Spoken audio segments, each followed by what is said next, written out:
Como novedad, antes de empezar con Diego Giacomini y Javier Milei, voy a recordar un video chico de hace aproximadamente un año en el cual el señor Milei tuvo, digamos, como una suerte de torneo oral con el diputado Eduardo Madeo, en el cual no importa ya el tenor de la discusión, sí importa lo que en ese momento Milei decía y que en alguna medida a su espalda el señor Giacomini refrendaba. Por favor, director. A ver, digamos, Amadeo habla, digamos, del gradualismo, ¿sí? Yo te explico que todos los planes de estabilización desde el 52 en adelante de shock, salvo el del 59, fueron expansivos y todos los gradualismos terminaron mal. Y este gradualismo que propone Cambiemos va a necesitar 10 años de ajuste, por lo menos, hasta estabilizar la relación deuda-producto en 75%. Y a un emergente no le prestan más de 55%. ¿Sabes qué quiere decir? Eso se llama piña. Sí, con lo cual, ¿sabes qué? No, ¿sabes qué? El costo va a ser cuando nos peguemos la piña. ¿Sabes qué? Cuando nos corten el financiamiento y nos peguemos la piña, guarda este video y lo quiero ver a Amadeo.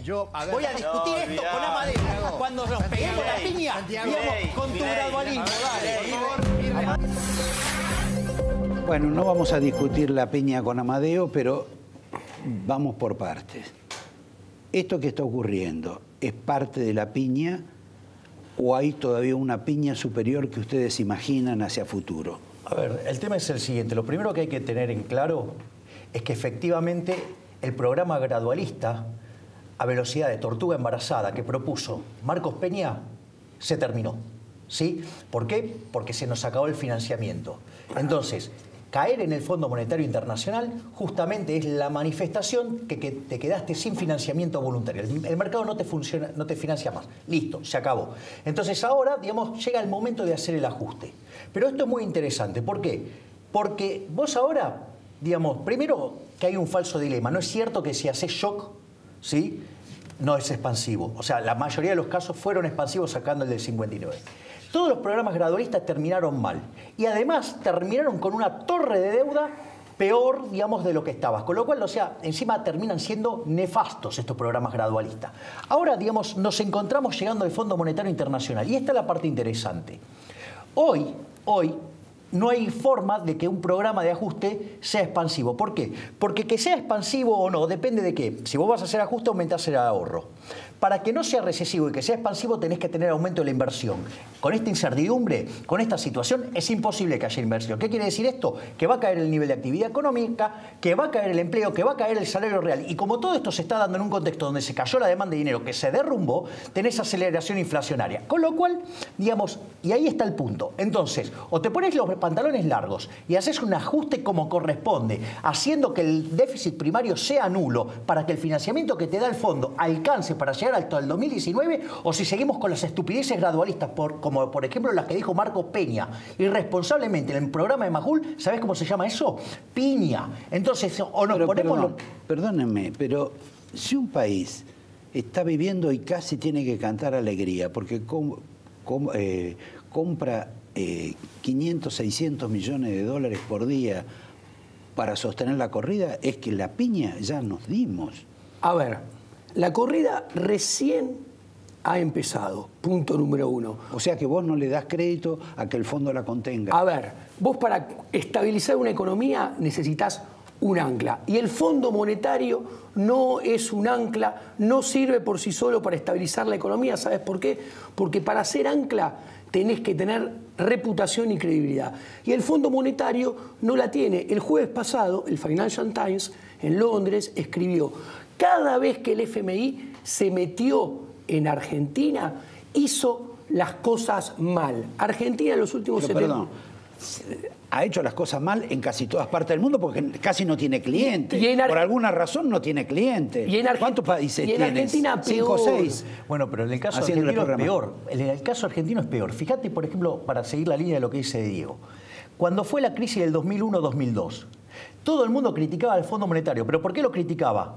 Por blando, y acá adentro lo criticaban por duro. O sea, el caso argentino, además, es un escándalo de laxitud. Bueno, pero no era blando. Recordemos que el caballero que estaba con el encargado de finanzas, creo, que estaba en el gobierno de Estados Unidos, te decía que sus carpinteros no iban a pagar. Pero tenía razón. Pero nadie tenía dice razón. que no tiene razón. Si en el fondo, pero no era hablando no, eso. No, pero a ver, vamos a ponerlo en estos términos. Una de las cosas que pasa con los organismos multilaterales es que se financian, ¿sí?, con impuestos de los contribuyentes. Entonces estaba muy bien que le hiciera ese reclamo. Pero aún así, la crítica hacia el Fondo Monetario en el caso argentino fue que fue laxo y acá adentro lo mostraban como el monstruo. Entonces imagínate ahora con Marcos Peña el otro día diciendo, no, esto no quiere decir que esto nos asegura llegar, no que tengamos que tocar nuestro programa fiscal. Si acabamos de estallar porque justamente no hicimos el ajuste fiscal. Es decir, entonces con esa mentalidad sigue valiendo la frase que tenemos el iceberg ahí y Marcos Peña sigue gritando acelera, acelera, que lo rompemos todo y aumentamos la producción de cubitos. O sea, lo dijo el otro día, parece que el tipo prefiere cortarse un brazo antes que tocar el gasto público. Es irritante lo que dijo de los ministerios. Dijo, bueno, podemos comparar la cantidad de números de ministerios contra la OCDE. ¿Por qué no lo comparás contra Cuba? Tenés casi los mismos que Cuba. Mirá qué buen dato, ¿sí? Y es más, si tenemos ministerios que verdaderamente son un insulto. A ver, Ministerio de la Producción. ¿Qué produjeron estos parásitos alguna vez en su vida? Nunca nada. ¿Qué van a guiar esos? Entonces, por favor, digamos, esto es, digamos, cada vez vamos más rápido contra el iceberg. Ahora, este proceso de desgaste financiero que está teniendo el gobierno, que tratan de ser reparado por la colaboración del fondo, algún tipo de contribución que verdaderamente...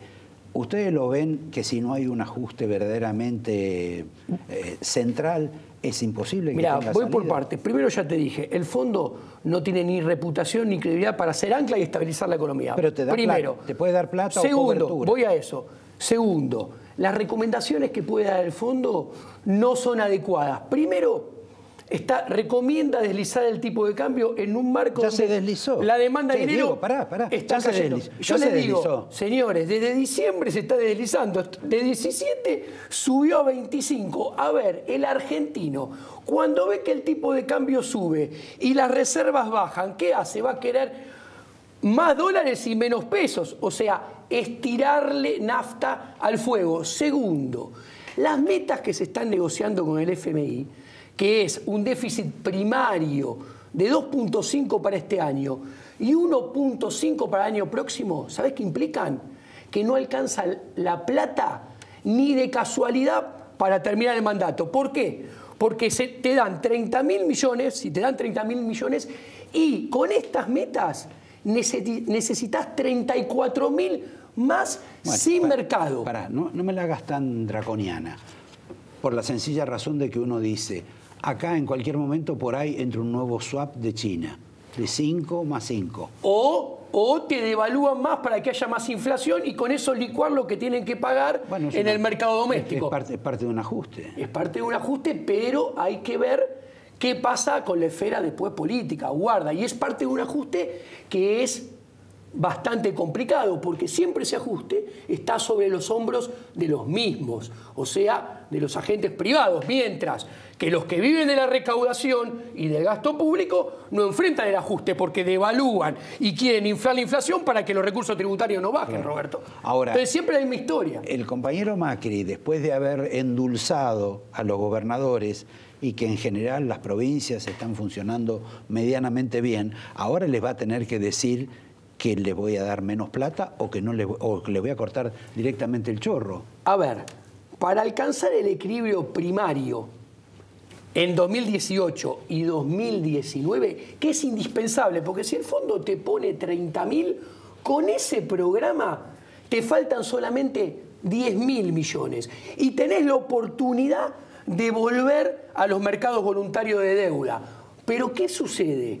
Tienen que hacer lo que desde el primer momento nunca quisieron hacer, que es ajustar el gasto público y ajustarse ellos, porque llegó la hora que para alcanzar el equilibrio primario, las partidas que hay que tocar son partidas sensibles a la clase política, por ejemplo, obra pública, por ejemplo, transferencias discrecionales a provincias, que son todas transferencias que si vos las tocas, alcanzás el equilibrio fiscal primario este año, pero la clase política no está dispuesto a enfrentar ese esfuerzo. ¿Y sabés qué? ¿Qué hacen?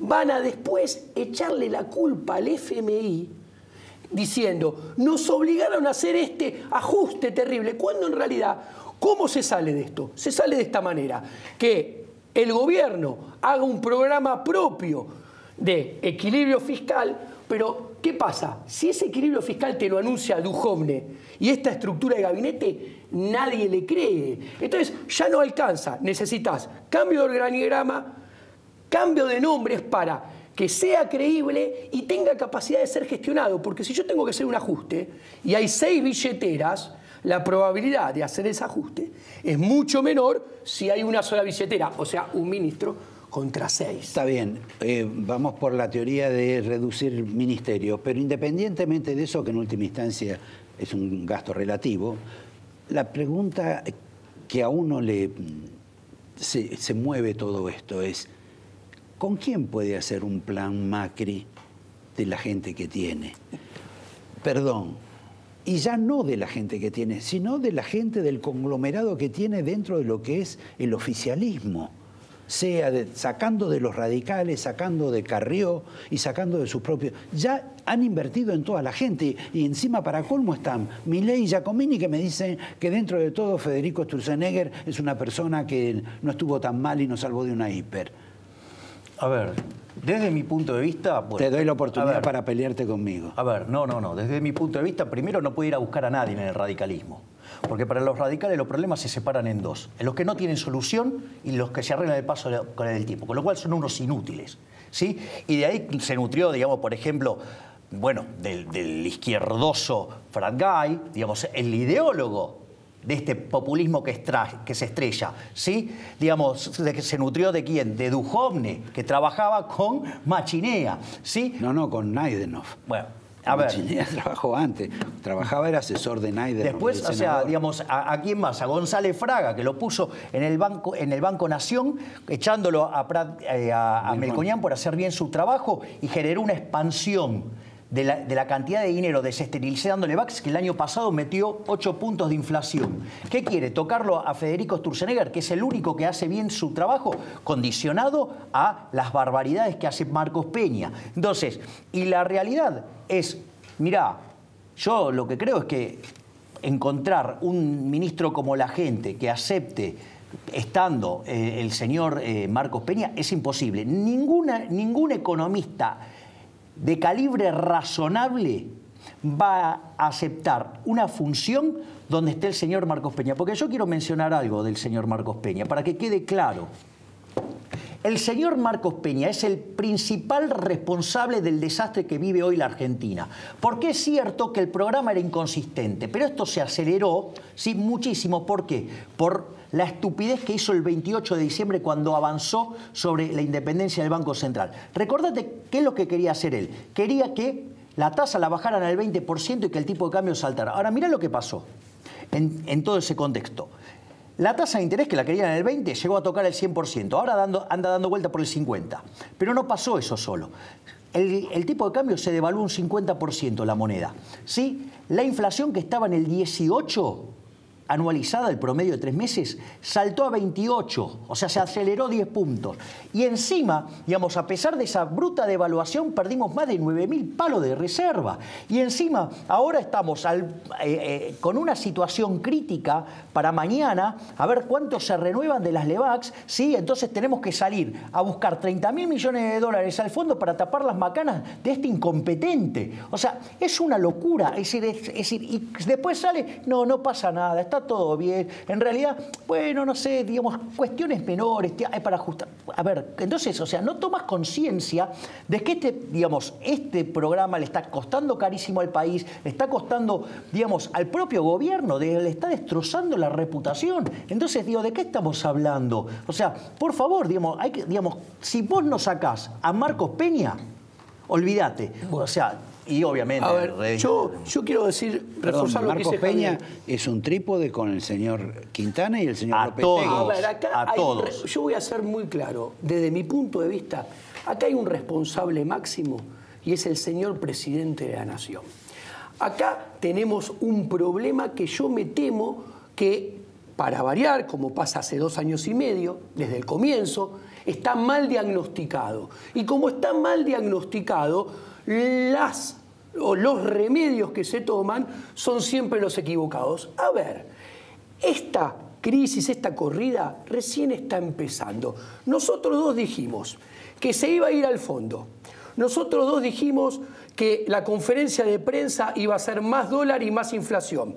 Nosotros dijimos que este año iba a haber más inflación que el año pasado y ahora te agrego que en el segundo semestre del tercer año de mandato se va a parecer al primer semestre del 2016. O sea, 40% Pero con 12 puntos de PBI más de deuda y con el mundo que ya no te financia. Entonces, el señor presidente, yo me pregunto, ¿qué estuvo haciendo el fin de semana? Porque yo personalmente, yo esperaba no a Marcos Peña con Majul, con su relato amarillo de siempre. Yo esperaba que el señor presidente anunciara en cadena nacional las medidas de fondo para empezar a enderezar esto en la segunda mitad del mandato. ¿Qué es esto? Un plan fiscal totalmente nuevo, porque el gradualismo murió y la evidencia lo muestra. Un ingeniero tiene que entender que los números muestran que el gradualismo murió. Entonces, tiene que ir a equilibrio primario, pero como nadie ya le va a creer, tiene que cambiar lo que hizo hasta ahora, que es cambiar nombres, cambiar organigrama, y lo tiene cada día que pasa. Es caro y costoso. Son dos cosas diferentes. Caro para es la que sociedad. Para la sociedad. Caro es que perdés reservas, sube el tipo de cambio, se espiraliza la corrida. Y costoso es que las políticas que antes alcanzaban para arreglar los problemas ya no alcanzan. Y hay que ir o echar a mano a políticas cada vez más difíciles de implementar y más dolorosas. Pero ojo, en las políticas de fondo que hay que aplicar, me tomo el permiso de meter a toda la clase política, porque para tener credibilidad hay que tener también institucionalidad detrás.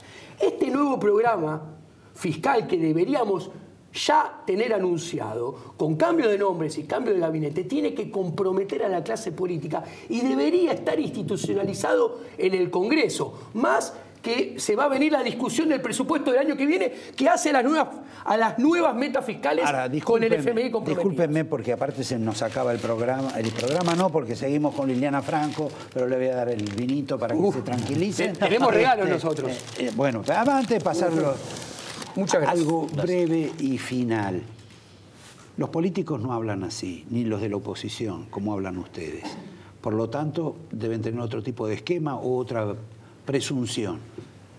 En esto, conjeturando y sin pedir que acierten, ¿cuánto de inflación en el año? Eso, ¿sabes qué? Es imposible. ¿Sabes por qué? Porque la inflación es siempre y en todo lugar un fenómeno monetario. Entonces, ya sea o porque vos emitís de más por encima de la demanda, o porque te cae la demanda de dinero, eso te hace subir los precios, o sea, te genera inflación. Y acá hay dos problemas. Uno, el tema de las LEVAX ahora está fuera de control y puede generar una expansión exagerada. Ustedes ven que también dijimos cómo limpiarlo. Sí, pero ¿ustedes creen que entre mañana y el miércoles, sobre todo, puede haber una explosión en ese aspecto? Mirá, no, esto es muy grave. Esto acabas de dar en uno de los temas más graves, ¿sí? Y que hay que tener mucho cuidado. Una de las cosas que trascendieron durante el fin de semana fue que el gobierno, el Estado, utilizando el monopolio de la fuerza, porque cuando se sienta a una negociación, lo hace con el monopolio de la violencia atrás, acordó con bancos, con fondos comunes de inversión y con el ANSES, que se van a portar bien entre mañana y pasado. Y que le van a renovar. Exacto. ¿Sabes qué? Si las LEVAX cotizaran, tuvieran cotización de mercado, ¿sí?, en Nueva York, ¿sí? ¿Vos sabés que eso es un default selectivo? O sea, Argentina, esto es equivalente a cuando, por ejemplo, Cavallo hizo el canje por los bonos de los préstamos garantizados. Y te lo doy con un ejemplo fácil. Hoy, por ejemplo, si una persona tiene que cuidar los ahorros de su vida, ¿sí? Para su retiro, ¿sí? Digamos, ¿estaría a tasa o estaría, digamos, en dólares? Obviamente que estaría en dólares. ¿Y qué va a hacer ANSES? Va a ir a tasa porque es un organismo del Estado. ¿Te das cuenta que el eje central del mal, de todos los males que nos aquejan, es el Estado? Y que lo de mañana, sí, en condiciones normales, sería un default selectivo. Es más, los fondos de inversión serios, si tuvieran que invertir en eso, a los que invierten eso lo echarían. Y a nosotros nos maneja la jubilación. O sea, ¿te das cuenta? Este gobierno que supuestamente vino a cambiar, si se llama Cambiemos, debe ser con K. Y si no, se llama gatopardismo, porque no cambiaron nada. Son lo mismo que siempre que los políticos. Y te voy a decir algo. ¿Cuánto vos crees que hay diferencia entre él y yo? Seguramente. Muy poquitito, ¿no? Casi imperceptible. Bueno, la diferencia que hay entre nosotros dos, entre un tipo como Pino Solana y Pinedo, ¿sí? Es infinitamente más grande, ¿sí? Que la que pueda haber entre ellos dos. O sea, la nuestra, sí, es infinitamente más grande. O sea, para que te des cuenta, la sociedad se divide en dos. En los parásitos de la corporación política, que de lo único que viene es de chupar sangre, y los que nos rompemos el lomo laburando. Y eso no cambió en nada. Te agradezco, les doy también el angelito y les recuerdo y te agradezco que verdaderamente de todo lo que han dicho en este programa, el tema de la jubilación es un elemento capital. Creo que es un hallazgo y supongo que el periodismo, si es medianamente inteligente, tendrá que usar ese ejemplo. ¿Te puedo agregar 30 segundos? Por favor, el Banco Central está solamente para evitar el mal, no puede hacer el bien. O sea, si la zafa esta licitación, no quiere decir que contribuya positivamente a cortar la corrida. En lo más mínimo. Viene un round similar en 30 días y en el medio se va a intensificar la corrida. O sea, seguimos Dame los libros. Seguimos dilapidando dólares para maquillar el fracaso de un inútil como Marcos Peña. 2 ejemplares de nuestros 2 últimos libros. Mirá qué títulos. Primero, Maquinita, Infleta y Devaluta. Y después, seguido, otra vez Sopa. Ahí está. Bueno, te dice mucho de la realidad, ¿no? Sí, gracias. Un minuto nada más para estar con Liliana Franco. Gracias, Roberto, jóvenes. Gracias a vos, Roberto. No se vayan, que la vamos a pasar mejor dentro de un rato. 10 puntos, muchas gracias. A ustedes les pido, por favor, que me aguarden un segundo para conocer el secreto de la Casa Rosada y de la economía. Porque esta mujer hace muchos años que traspasa por los pasillos, hasta por los subterráneos que hay en esa manzana tan codiciada de la Argentina. Un minuto. Gracias. Un placer.